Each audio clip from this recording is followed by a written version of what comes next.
farmer, eh? A farmer friend came to visit a couple of days ago. He brought some eggs. The pleasantries are different, just like the rains. He said, "We have done our seeding, now just waiting on the rain." This spring has been rather dry. He said they're calling for rains tomorrow. Tomorrow was yesterday, and it rained the whole day. I was wanting to get on with my explorations on Albert Camus, The Myth of Sisyphus. I had it on my sights, but it seems like I've lingered too long on this subject that I don't know where to begin. I guess I could say one more story about our hero. He's the kind of guy who has hardly any friends, many acquaintances. Everybody needs one friend at least, one true friend, I mean. And you have that,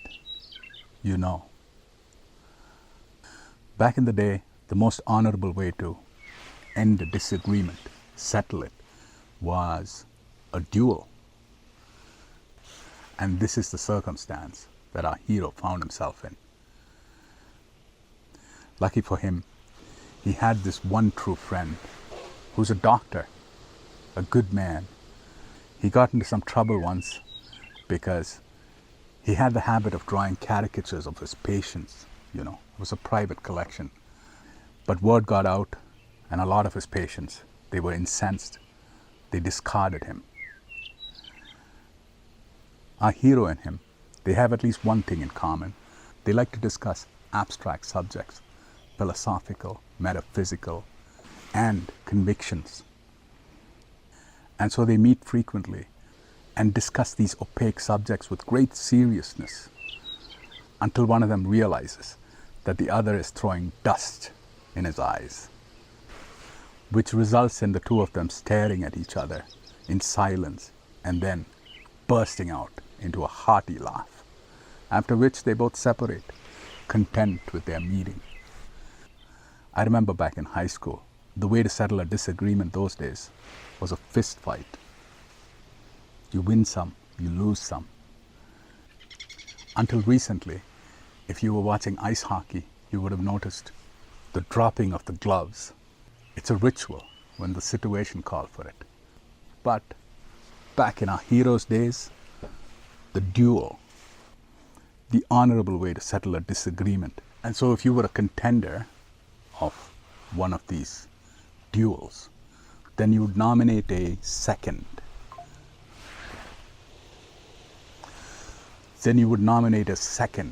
Sort of like a trusted representative, who would stand upon ceremony, agree to the terms and conditions, ensure that there's fairness and balance, bear witness even. And so our doctor's second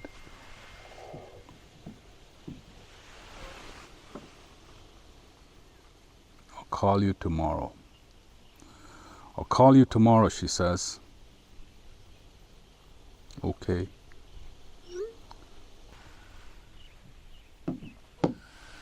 Where was I? Fair and balanced. Ensure that things are carried out in a fair and balanced manner. Now the role of the second goes beyond these boundaries. A good second, an honorable man, would find that on the fateful day set for the duel, if both parties have arrived at the time and place designated, that itself shows courage, not cowardice. And so it's an opportunity for negotiation, discussion, settlement, a compromise.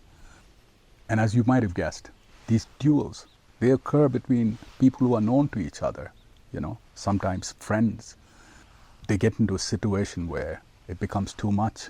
They cannot settle, and so a duel is set. One should imagine that if the two contenders have shown up on the date, place, the set time, then there's already a validation of courage, not cowardice, which merits discussion, compromise, right? But quite often, these seconds, not because of a lack of talent, for negotiation, it seems like they do not carry out their responsibilities in an honorable way.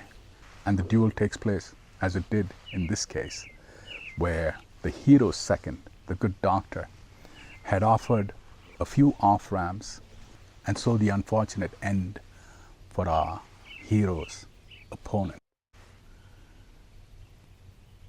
If we transpose it to the geopolitics of the day, it seems that our diplomats, it's not because of a lack of talent that they don't carry out their responsibilities. It's asking for more than you can bargain for, outside the realm of fairness and balance, which ends up with conflict.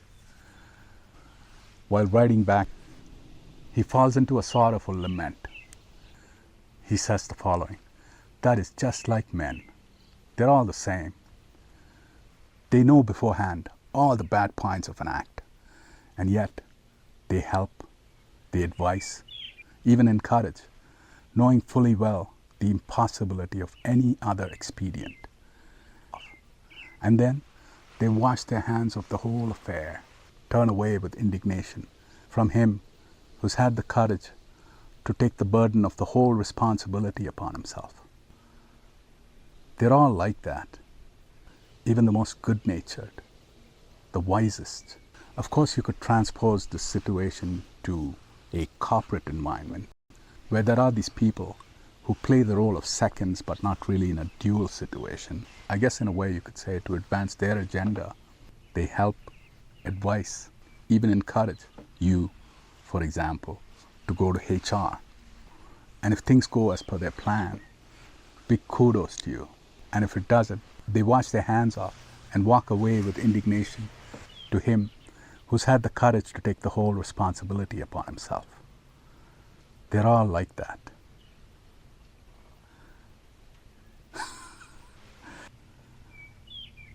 It's a story from here to there, to there, to there, all over the place. We're doing a bit of time travel. It must be the after effects of the Aperitif that was served at the Rainbow this past Friday night.